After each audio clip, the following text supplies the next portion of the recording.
tous, bienvenue sur le blog des nouvelles technologies. Je suis toujours au Mobile World Congress sur le stand de Nokia. Nokia qui a annoncé son flagship. Voici le Nokia 9 PureView. Donc c'est le premier smartphone à embarquer 5 caméras à l'arrière, comme on va le voir tout à l'heure, dans une disposition un peu bizarre et un peu inhabituelle. Mais ce flagship se différencie d'une part avec ses caméras, mais également il se présente pour être le smartphone et bien sans surcouche, puisque on a l'habitude du côté de Nokia maintenant, on présente des smartphones Android One et du coup on n'a aucune surcouche de disponible sur ce smartphone, et ça c'est plutôt une très bonne chose.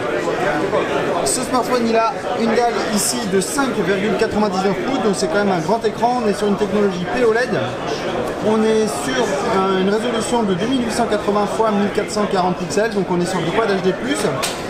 On a une protection Gorilla Glass 5 dessus, donc ça c'est plutôt bien en termes de protection pour le smartphone.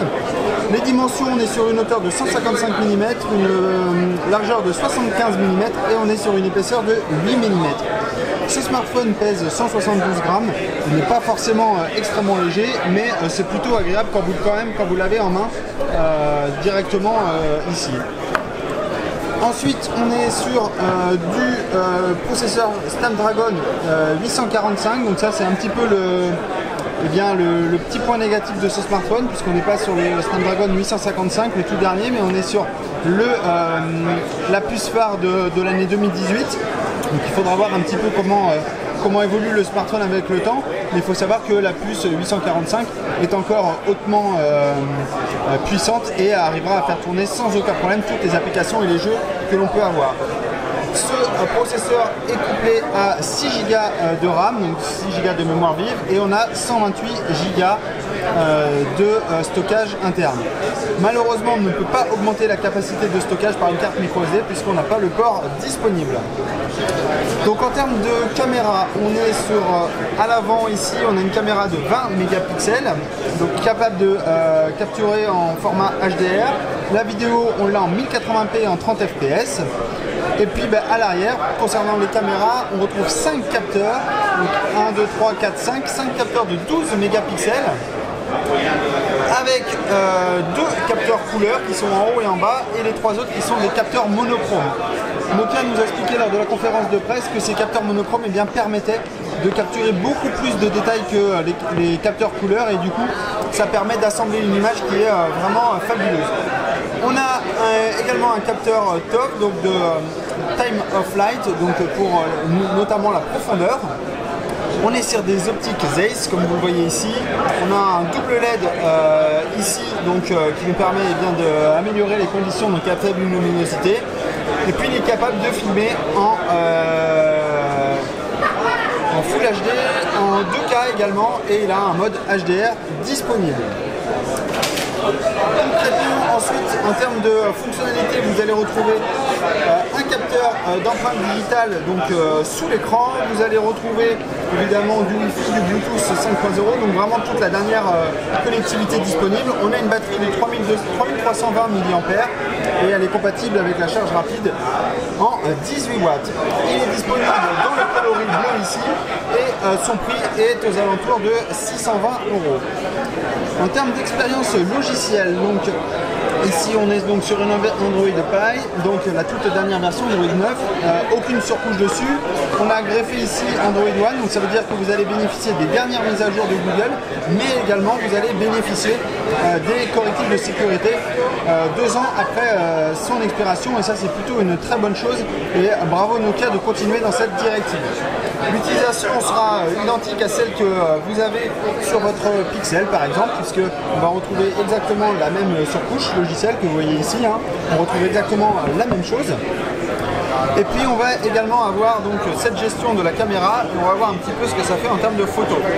Alors quelques photos ont été prises, et vous voyez ici, même en zoomant, les fraises sont tout simplement sublimes, c'est juste magnifique. Ce que permettent également les 5 capteurs photo, c'est de pouvoir zoomer à différents endroits de la photo. Donc là en fait la photo, vous voyez, elle a été prise, donc vous voyez le flou est omniprésent sur le fond de la photo. Le splitter est vraiment très net. Et vu que les 5 capteurs ont permis de prendre une photo avec énormément de pixels, et bien je peux modifier en fait ma profondeur. Donc je vais aller tout simplement ici, ici, et en fait je peux ici modifier, vous voyez, en temps réel la profondeur. Donc là j'ai le focus sur le scooter. Je vais essayer de vous zoomer pour que vous puissiez me voir. J'ai le focus sur le scooter et je vais pouvoir me déplacer. Voilà. Je vais pouvoir déplacer mon point.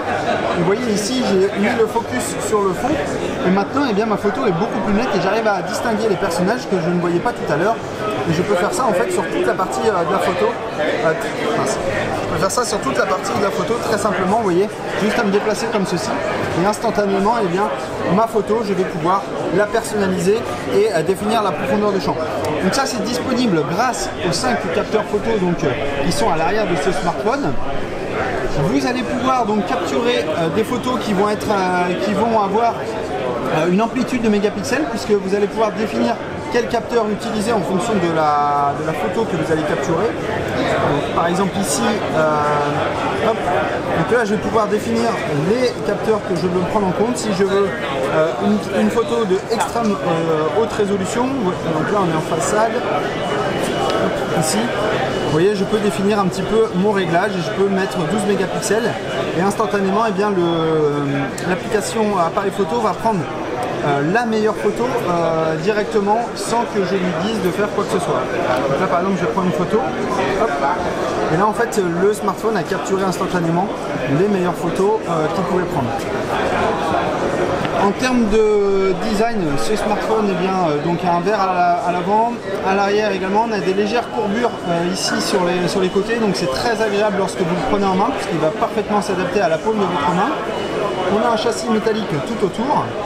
Sur le côté droit ici, vous allez retrouver donc le bouton power, le bouton de volume. Sur le dessus, la trappe pour la carte micro SD. Sur le côté gauche, vous avez un bord complètement vide.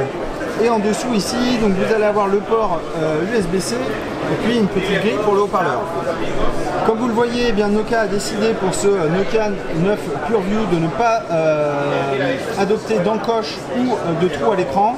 On nous expliquait que c'était tout simplement pour avoir une photo vraiment plein écran sans que celle-ci soit découpée par la moindre découpe.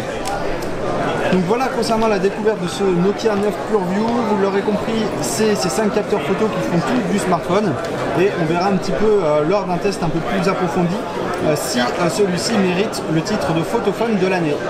En tout cas, il est révolutionnaire de par ses capteurs photo. Voilà à tous, je vous souhaite une très bonne journée, au revoir.